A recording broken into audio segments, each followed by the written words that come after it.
साडीला ही लेस लावलेली मी तुम्हाला दाखवलेलं आहे.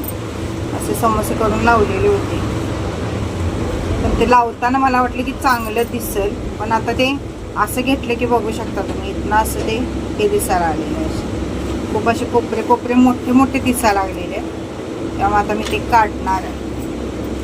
लावताना एक वाटतं आणि लावून झाल्यावर एक वाटतं, तर सगळं परत मी ते काढणार आहे आणि उलट इकडनं ह्या बाजूनं लावल्यावर कसं दिसतं ते बघणार आहे. ब्लाऊजपर्यंत एक आणि लावल्यावर एक. आता वाटतंय लावलं नसतं तर बरं झालं असतं असं वाटायला. तरी मला हे म्हणत होते ते लई मोठं वाटायला आल्यात आणि जरा लहान लावतीस काय बघ, आणि मी लावलं. सगळं आवरून मी आलेले दुकानात आणि वाजलेले असतील 1-1:30 वाजलेला असेल. जेवलो आज लवकर कारण की भूक लागलेली. सकाळपासून काही खाल्लेलं नव्हतं आणि उठल्यापासून एकच काम असतं, नुसतंच पळायचं. धुणं धुवा, भांडी घासा. आज फरशी सकट सगळं आवरून आले. श्रीचं डोकं दुखायलाय त्यामुळे जाऊन झोपलेला आहे तो वरती दुकान मालकांच्यात. आणि मी आजच्या व्हिडिओमध्ये तुम्हाला खोबऱ्याची बर्फी दाखवलेली आहे रेसिपी. खोबऱ्याची बर्फी म्हणजे जे गुढीपाडव्याला खोबरी होती बघा, नारळ फोडलेली देवासने, तर ती तशीच ठेवलेली मी फ्रीजला राहतात तशीच. पण आता जास्त दिवस झाले की मग ती काळी वगैरे पडायला चालू होतात. ती काळी पडत होती म्हणून म्हटलं त्याचं काहीतरी बनवूया.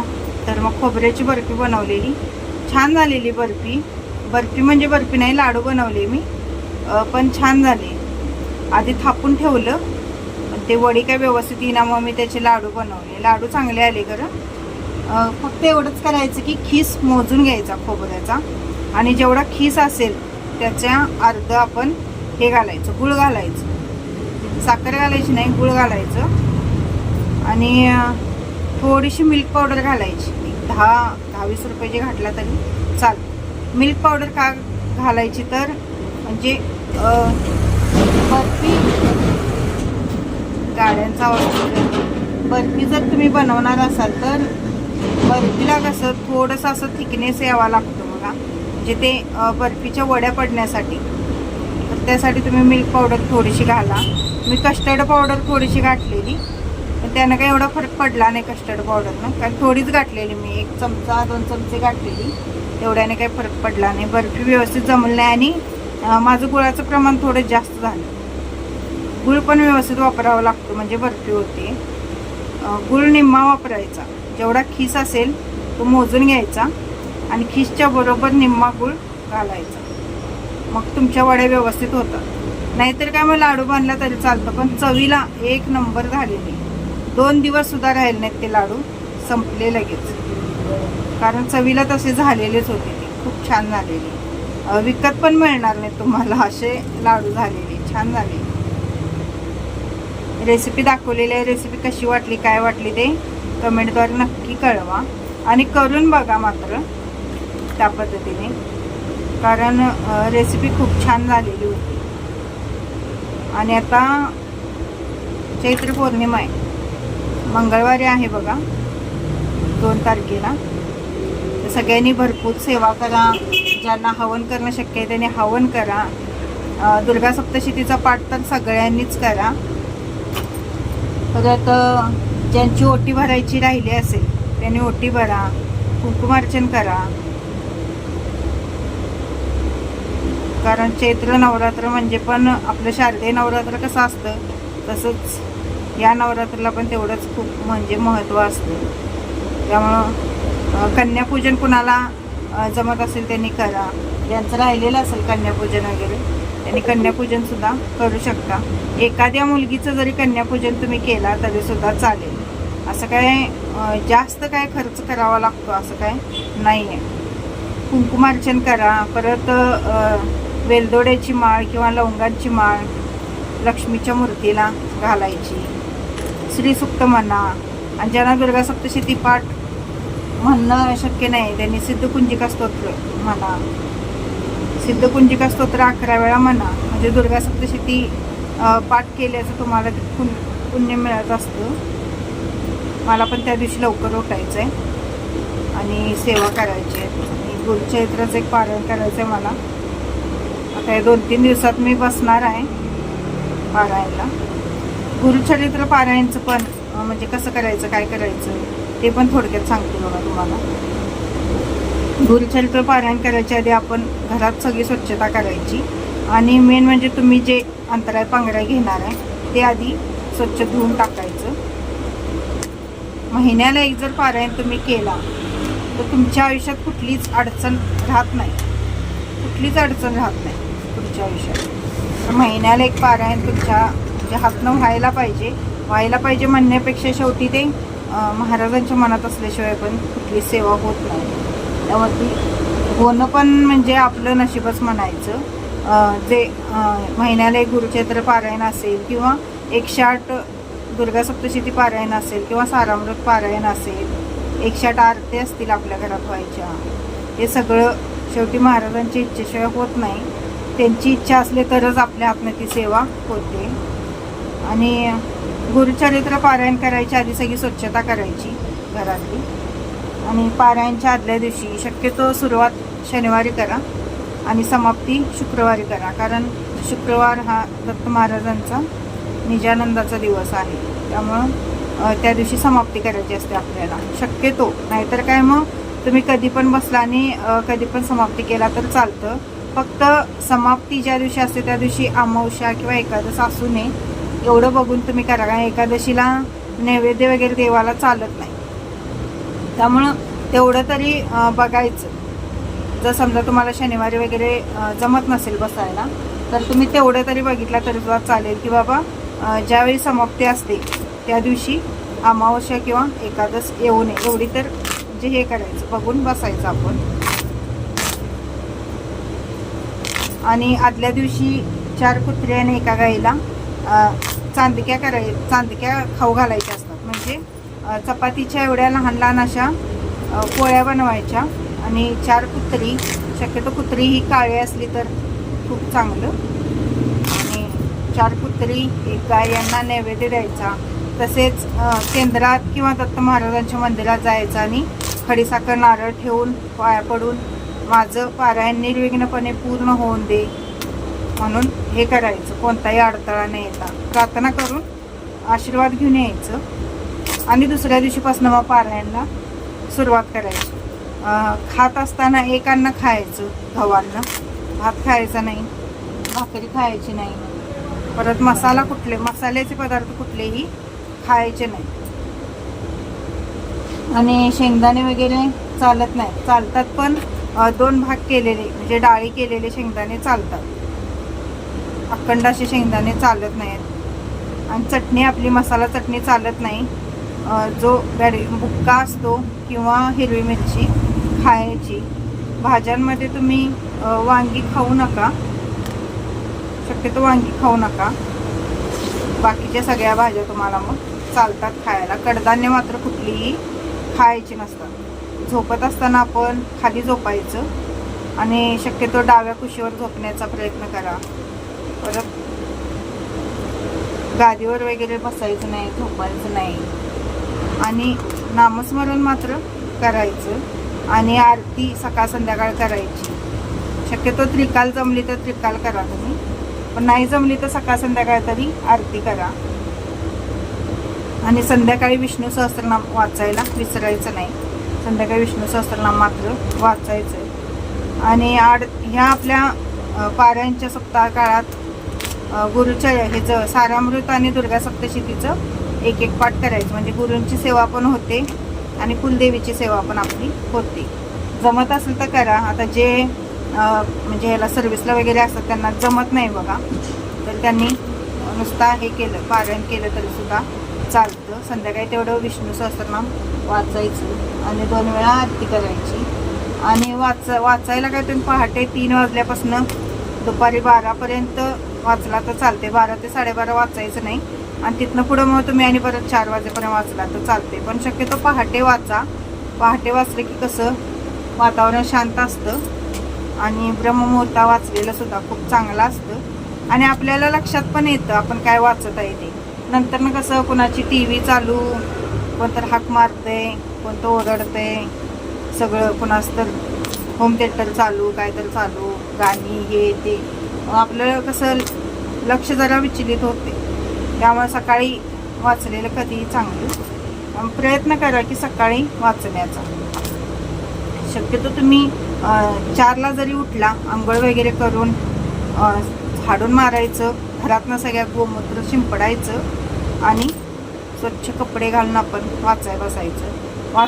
वाचण्याच्या अगोदर स्वामीस्तवन वाचायचं. स्वामीस्तवन झाले की एक माळ श्री स्वामी समर्थ मंत्राची, नंतरनं नवर्ण मंत्र एक माळ, आणि नंतरनं गणपती अथर्वशीर्ष एकदा वाचायचं आणि त्यानंतर वाचायला सुरुवात करायची. अध्याय काय ग्रंथामध्ये दिलेले आहेत. पहिल्या दिवशी किती वाचायचे, दुसऱ्या दिवशी किती वाचायचे ते ग्रंथामध्ये दिलेलं आहे. आणि पारायणची समाप्ती ज्या दिवशी असते, म्हणजे आता सकाळी तुमचं वाचन झालं की 10:30च्या आरतीला आपण पुरण करायचं आणि पुरणाचे जे पुरण असतं ते ताटात थापायचं आणि त्यामध्ये असं गोल गोल करून तुम्ही अर्धचंद्र करायचं आणि त्यामध्ये गोल गोल गोल गोल असं करून तुम्ही फुलवाती घालायच्या. माझ्या पारायणच्या व्हिडिओमध्ये असणार बघा. ज्यांना लक्षात येत नाही त्यांनी चॅनलवर जाऊन बघा. तुम्ही भरपूर पारायणचे व्हिडिओ टाकलेले आहेत. आणि फुलवाती त्यात 21 फुलवाती तेलात तुपात कशात पण भिजवून तुम्ही घाला आणि त्यानेच आरती करायची. निवद मात्र 4 काढायचे. आता निवद तुम्ही शक्यतो घेवड्याच्या शेंगा मिळाल्या तर बनवा, कारण घेवड्या शेंगा महाराजांना खूप आवडत होत्या. बेसनाचे लाडू, घेवड्या शेंगा आणि गोड काही पण बनवा. मग आता खीर बनवला चालतं, पुरणपोळी बनवली तरी सुद्धा चालते, कारण पुरण आपल्याला घालायलाच लागतं. त्यामुळं त्यातच थोडं तुम्ही पुरण वाढवून पुरणपोळी सुद्धा केली तर चालते.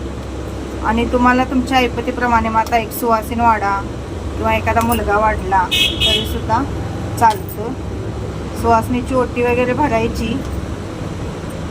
मुलगा जर तुम्ही बोलवला तर त्याला एखादा हात रुमाल वगैरे द्यायचा, दक्षिणा द्यायची, जेवण वगैरे त्याला वाढून हे करायचं. आणि एक नैवेद्य गाईला असतो, एक कुलदेवीचा असतो, परत एक ग्रंथाचा असतो आणि एक पोथीचा आपल्या देवाऱ्याचा असतो. असे 4 नैवेद्य काढायचा. गाईचा नैवेद्य तो गाईला द्यायचा, बाकीचे नैवेद्य आपण घरात खाल्ले तरी चालते. अशा पद्धतीने समाप्तीसुद्धा करायची आहे पारायणची. खूप साधी सोपी पद्धत आहे आणि ग्रंथामध्ये सुद्धा लिहिलेलं आहे बघा. मन असता पवित्र सदा वाचा गुरुचरित्र. असं कोणतंही जास्त, म्हणजे माझं एक मत आहे की नियम अटी जास्त पाळण्यापेक्षा सेवा केलेली कधीही चांगली. काहीच न करण्यापेक्षा काहीतरी केलेलं चांगलं. लक्षात ठेवा, त्या नियम अटी आपल्याला पाळणं होत नाही म्हणून आपण काहीच करत नाही. त्याच्यापेक्षा ते नियम अटी बाजूला ठेवायच्या आणि जेवढं आपल्याला जमतं तेवढ्या नियम अटी पाळून शक्यतो करण्याचा प्रयत्न करा. जर तुम्ही तुमच्या मनात घेतला तर सगळ्या गोष्टी ह्या होऊन जातात, म्हणजे घडत जातात. जर मनातच नाही घेतलं तर मग ह्यो नियम आहे, तो नियम आहे, मला नाही जमणार, हे नाही होणार, ते नाही होणार, असं जर म्हणत बसलं तर मग काहीच होणार नाही. आणि गुरुचरित्र पारायण तुमच्या घरात जर 12 गुरुचरित्र पारायण वर्षात झाली तर म्हणजे तुमच्या आपोआपच लक्षात येईल की बाबा मी म्हणजे करायला लागले, पण माझ्या ज्या अडचणी होत्या त्या आपोआप एक जे दूर व्हायला लागल्यात आणि माझी कामं सगळी व्हायला लागलेली आहेत. हे तुमच्या आपोआपच नंतर लक्षात येईल, कारण तेवढा महिमा त्या पारायणचा आहेच. तुम्ही करून बघा म्हणजे लक्षात येईल. तुमच्या संग बोलत मी लेस काढली, त्या बाजूचं सगळे हे बघा. एवढे समोसे हे तयार करायला मला 2 दिवस गेलेले आणि काय म्हणतात ना, करायला 2 दिवस गेले, काढायला मात्र अर्ध्या तासात सगळं निघलं. ते कुठली पण गोष्ट करायला वेळ लागतं, पण असं बिस्कटायला किंवा मोडायला अजिबात वेळ लागत नाही. हे काढत असताना पण व्यवस्थित काढावं लागतं, नाही तर साडी फाटली जाते माहितीला. त्यामुळे खूप व्यवस्थित काढावं लागतं ते. अशा पद्धतीने गुरुचरित्र पारायण करून बघा तुम्ही तुमचा. आणि काही नाही, ह्याच दिवशी बसा त्याच दिवशी. जर तुम्ही महिन्याला पारायण करणार असाल तर दिवसवार वगैरे बघत बसू नका, फक्त समाप्ती कधी येते तेवढंच बघा. अमावस्या पौर्णिमा आली तर चालते, पण अमावस्या आणि एकादश येणार नाही याची काळजी घ्या. आणि कधी पण पारायणला बसा. फक्त अडचण वगैरे आपली येणार असते, ती येऊन गेल्यानंतर सगळं स्वच्छ करायचं आणि पारायणला पण बसायचं. खरं महिन्याला एक पारायण केल्यामुळे सुद्धा खूप, आणि तुमच्या घरात म्हणजे जे काही वाईट शक्ती असेल ती थांबतच नाही, लक्षात ठेवा, ती निघूनच जाते. कारण ते वाचनाने आपल्या सगळ्या सेवा जे आपण करतो, आणि आपण जसं सेवा करू तसं महाराजांचं ते वास्तव्य आपल्या घरातलं वाढत जातं. त्यामुळे अडचणी येतच नाही. म्हणून जमत असेल, ज्यांना शक्य असेल त्यांनी महिन्याला एक पारायण करा. ज्यांना शक्य नाही त्यांनी वर्षातनं 2 पारायण तरी घरामध्ये करत जावा. घरामध्ये पारायण केलेलं खूप चांगलं असतं. चला, अशी होती आजची माहिती. कशी वाटली, काय वाटली, आणि खोबऱ्याच्या वड्या, खोबऱ्याचे लाडू मात्र अशा पद्धतीने नक्की करून बघा. आणि रेसिपी कशी वाटली ते सुद्धा कमेंटद्वारे मला नक्की कळवा. कमेंट आणि लाईक मात्र करायला विसरू नका, कारण तुमच्या लाईक कमेंट माझ्यासाठी खूप महत्त्वाचे आहेत. त्यामुळे लाईक आणि कमेंट करत जावा. गरम तर असलं वाले, दुपारपर्यंत गरम होते, दुपारनंतर पाऊस येते. असं आमच्याकडे आता वातावरण चालू आहे, म्हणजे ऊन पाऊस. आम्ही लहानपणी म्हणायचो ऊन पाऊस असले की चिमणा चिमणीचं लग्न होते असं म्हणतो. लहानपणीचं ते दिवसच वेगळं होतं. चला, हे काढून घेते मी. तर मैत्रिणीनं सगळा जो खोबऱ्याचा खीस होता तो मी मिक्सरला फिरवून घेतलेला आहे, आणि एवढा खीस झालेला आहे. आता ट्रायपॉड नसल्यामुळे मी हातात मोबाईल धरलेला आहे, आणि खीस आधी सगळा व्यवस्थित भाजून घ्यायचा. आता तुम्ही इथं तूप घालून भाजला तरीसुद्धा चालेल, पण मी असाच कोरडा भाजत आहे, जेणेकरून त्यातलं जे म्हणजे ओलसरपणा आहे तो थोडासा कमी होऊन दे, याच्यासाठी आपण ते थोडं भाजून घ्यायचं. आणि गूळ मी सगळा असा चिरून घेतलेला आहे. हे बघू शकता तुम्ही, खोबरं आपलं खूप छान पद्धतीने भाजलेलं आहे. आणखीन एक 5 मिनटं मी त्याला भाजून घेते. आणि खोबरं मी भाजून घेतलं आणि परत ते काढून घेतले. त्यानंतर नुसताच गूळ मी त्याच कढईमध्ये भाजत आहे. आता हा सगळा गूळ आपल्याला वितळून घ्यायचा आहे. पूर्ण गूळ पातळ झाला की मग आपल्याला त्यामध्ये खोबरं घालायचं आहे. इथं माझं खोबऱ्याचं गुळाचं प्रमाण जे आहे ते थोडंसं चुकलेलं आहे, त्यामुळे तुम्ही खोबरं खिसून घेतला की ते मोजून घ्यायचं, आणि जेवढं खोबरं असेल त्याच्या निम्म आपल्याला गूळ घालायचा आहे. इथं माझा गूळ अंदाजाने घातल्यामुळे थोडासा जास्त झाला. आणि बघू शकता तुम्ही, गूळ आपला सगळा पातळ झालेला आहे. सगळा गूळ अशा पद्धतीने पातळ आपल्याला करून घ्यायचा आहे. तूप वगैरे मी यामध्ये काहीही घातलेलं नाही, तरीसुद्धा चवीला एकच नंबर गुळाचे लाडू झालेले होते. घरच्या घरी तुम्ही मुलांना असे बनवून दिला तर बाहेरचे जे खातात बघा, कुरकुरे वगैरे असलं खातात, त्याच्यापेक्षा हे कधीही पौष्टिक आणि चांगलं असतं. आणि गूळ आणि खोबरं हाडं पण मजबूत करतं, आणि कॅल्शियमसुद्धा आपल्या शरीरातलं भरून निघतं. अगदी लहानांपासून मोठ्यांपर्यंत सगळ्यांनी हे लाडू खाऊ शकता. आता इथं लाडू बनवू शकता किंवा याच्या बर्फ्यासुद्धा तुम्ही बनवू शकता. जर बर्फी तुम्हाला पाहिजे असेल तर यामध्ये मिल्क पावडर एक 20 रुपयाची तुम्ही घातला की बर्फी व्यवस्थित, म्हणजे थिकनेस त्याचा व्यवस्थित होतो. तर रेसिपी कशी वाटली ते कमेंटद्वारे नक्की कळवा. भेटूया उद्याच्या व्हिडिओमध्ये. श्री स्वामी समर्थ.